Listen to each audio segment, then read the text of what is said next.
আল্লাহ তাআলার সেই কঠোর আযাবে জ্যান্ত মানুষগুলো পুড়ে ফসিল হয়ে আছে।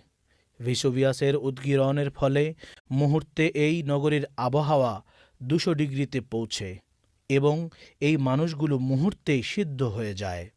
আর আগ্নেয়গিরির উড়ন্ত গরম ছাই যখন তাদের উপর পড়ে তা মাংস ও চামড়াকে গলিয়ে ফেলে এবং শক্ত ছিদ্রযুক্ত খোলে পরিণত হয়।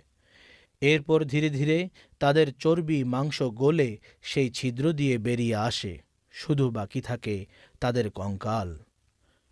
আর এই কঙ্কালের ফসিল দ্বারা আল্লাহ রাব্বুল আলামিন মানব জাতির জন্য একটি নিদর্শন রেখে দিয়েছেন।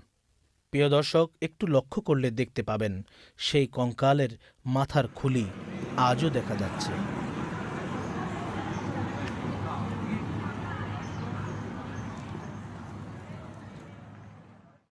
হাজার বছর